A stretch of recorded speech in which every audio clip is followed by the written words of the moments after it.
we are back, and we're still talking about Michael Drobot. Hello. And let's have a look at, part of his career. So, still on the wiki, it says in the course of his 35-year career in healthcare, he had the longest association with Pacific Hospital of Long Beach, which he owned and managed. Wow, that's dope. From 1997 to 2013, when it was sold to Molina Healthcare and became College Medical Center. While CEO of Pacific Hospital, the hospital was nationally recognized for infection control measures. Yeah, he got a certificate of special congressional recognition. Yeah, that's crazy. And can we just talk about the fact that up until fairly recently, we just took it for granted that hospitals are some of the most unsanitary places? That is insane. There used to be a time when doctors had to be campaigned to wash their hands between consultations. That is insane. Did you know about any of this? Yeah, I mean that was like the gentlemanly. I mean this it's more of a Western issue, right. Which was that like in Western medicine, doctors was considered gentlemen. So how dare you imply that anything about them could be dirty? So that was why they would refuse to wash their hands. Right. And it was to the point that I remember, I forget what institute it was, but there was they had two gynecology wards, and one was for students and one was for the tenured doctors. And women would prefer to give birth in the student one because there were less complications and deaths there. And the only difference was that the students washed their hands more. Wow, it's crazy. Yeah. It's crazy. There was this, I don't remember, something I was, as part of a study, I was involved, I was reading, I was studying, and this was one of the things that I read in the study about how to get people to do things, sort of like that organizational effectiveness, that kind of thing. And it said at the height of this madness that there used to be signs all over the place asking doctors to wash their hands, and they would just refuse. And the only thing that worked eventually was they put in the signs, please wash your hands, something along, wash your hands because of the patients. Oh, wow. And then the doctors were like, okay, I guess not every patient is as immortal as I am, so I'll wash my hands for them. But whenever they campaigned to the doctors, like, wash your hands because it's the right thing to do and this is good for you as well, they just wouldn't listen. Wow. Right? But when it was like, please wash your hands for the sake of the patients, then they were like, oh, we're benevolent gods. We will wash our hands to help the lesser mortals. That's what worked. It's insane. So when I'm reading here that, his hospital got a certificate of special congressional recognition for being a germ-free environment, I actually applaud that. That is awesome. Yeah. So hospitals also, in addition to that, I mean, they have, of course, gotten much better in in the decades you and I have been around.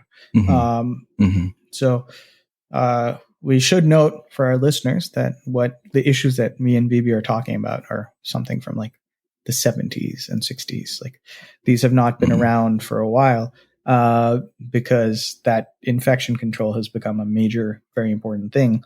But what is a very real issue is that in hospitals, there are often strains of bacteria that spread that are very, very treatment resistant, because obviously they're constantly being exposed to antibiotics and other treatments. And they've mutated, right? They mutated. And so they evolve into new strains, and so that is a major issue that pops up inside hospitals. Major issue. Yeah, thanks for explaining that, Sibel. Sure. So again, just to give you a sense of who this guy used to be, right? Major player. Yeah. And he was in charge of very important things, and you would say, he was doing a fantastic job. In fact, he was one of the most respected people in his profession in the U.S. So let's now look at the legal issues that he ran into. All right. Yeah. So, Sibel, you want to start us off on the path to the darkness with this story here?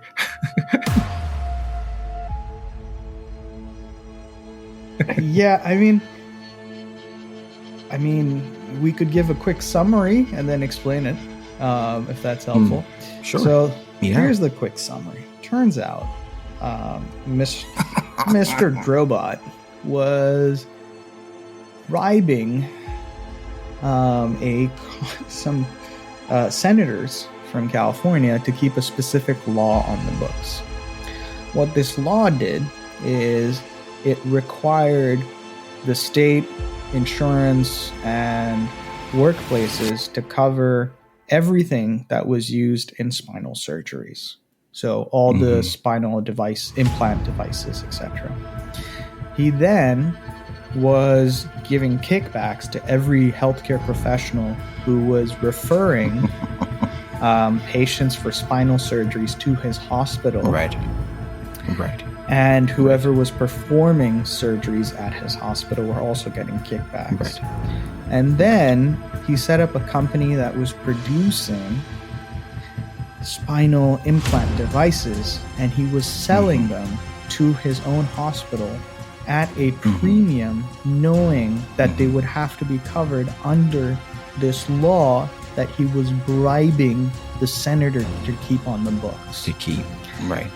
And he made, overall, I think the U.S. Justice Department said was it almost $1 billion? Like $1 billion was the effect. I think it was like $950 million or something. Yeah. So, on the justice.gov page, I think it literally says convicted leader of $1 billion healthcare scam. Right. So that is your overall thing. That is like the summary of what Mr. Drobot was doing.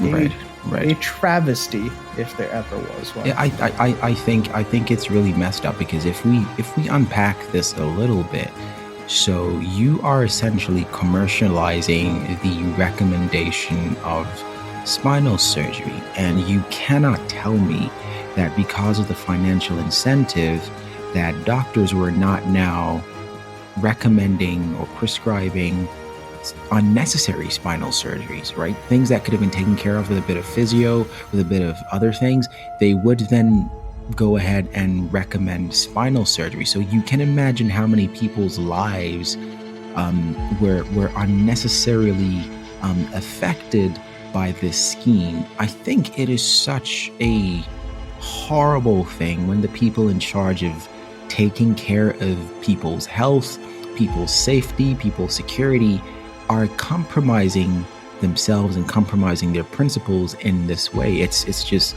I don't know what to say, man. It's horrible. No, you're absolutely right. It is disgusting. We should point out this is blatantly illegal. Even when we did it at the time. Because you want to trust your doctor. Yeah. If your doctor says this is what you need to be better, you want to trust your doctor that they're telling you the truth. You know what I mean? You don't want to have to second guess your doctor. Your doctor has just told you need spinal surgery. You're like, oh my goodness. But then you're like, okay, I guess, of course, he's my doctor. He knows what he's talking about. Yeah. What you don't know is that your doctor is getting paid to recommend that to you. Yeah. Right? He's getting kickbacks. That's insane. No, it's horrible, man. It's absolutely horrible. And it's really important to know, this is illegal. This was always illegal. And the US has a huge issue with for-profit healthcare. But there have been a lot of steps taken to make it so that doctors still are acting ethically, which I'd say the vast majority do. Thank you, doctors. Yes, doctors, healthcare, they've heroes. Even things for example, they can't take kickbacks from drug reps and stuff anymore. There've been a lot of things which have been pushing back against this. So, this is huge what this guy has done. And it's amazing that it's the largest fraud in California history. It's horrible. I find it very weird in this whole thing that he had his own medical device company. That surprises me that he had his own medical device company that was then selling to his own hospital. I'm surprised that ever went unnoticed on its own. Surprised that even got approved. I mean, didn't they check who the owners of these companies were? I mean, so I guess he owns a hospital, but like even then, usually there is like, I mean, my understanding is that like everything that goes through a hospital is usually pretty much checked and double checked by every party that has to be involved in the process. So like every insurance company that's paying out, etc. Right. And then eventually, like if you look at the Justice Government like page, you see that the people who are investigating are like, what was it? It was like, here's the list. It's like, this matter is being blah, blah, blah, blah, blah. No, wait, wrong one. So it's being handled. Oh yeah, it's an ongoing investigation that has the FBI, the IRS criminal investigation, the California Department of Insurance, the United States Postal Service, and the Office of the Inspector General.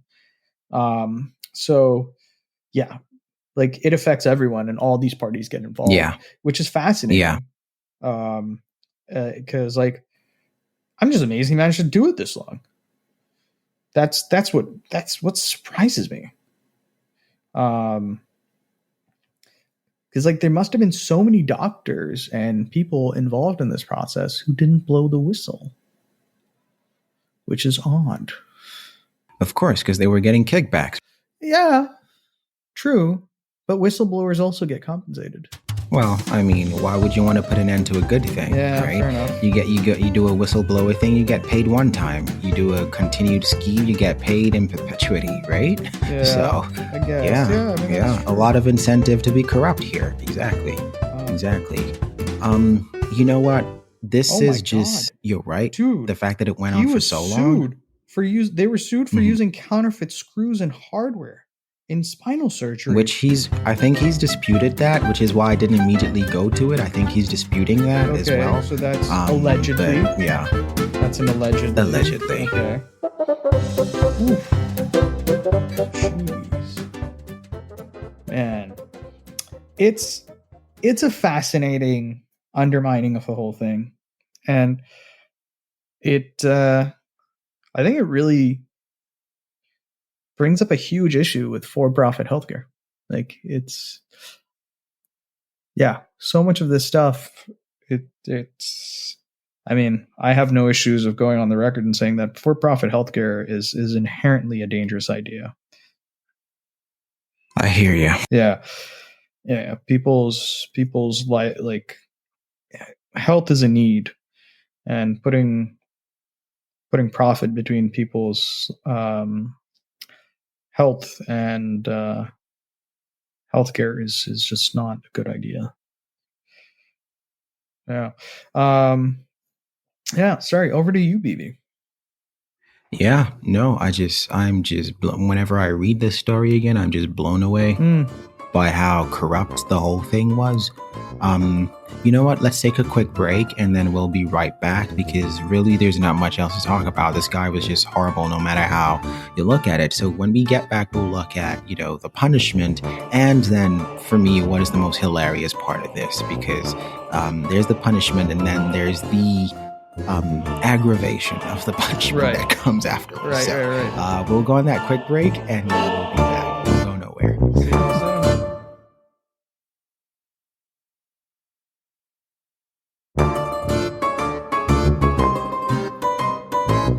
All right, we are back, and Sibel, like I said, this is the funniest part of this whole thing for me, because so for his effort, Michael Drobot, how do you say his name? Drobot? I don't know. It's spelled D. Drobot? It's spelled like robot with a D at the beginning. So I'm almost tempted to say Drobot. Michael Drobot. Michael Drobot. Michael Drobot. That sounds like that sounds like a made up name. Yeah. Michael Drobot. Yeah. But then again, aren't all names made up? Made up. Yeah, exactly. But yeah, no. So for his efforts, he gets 63 months in prison.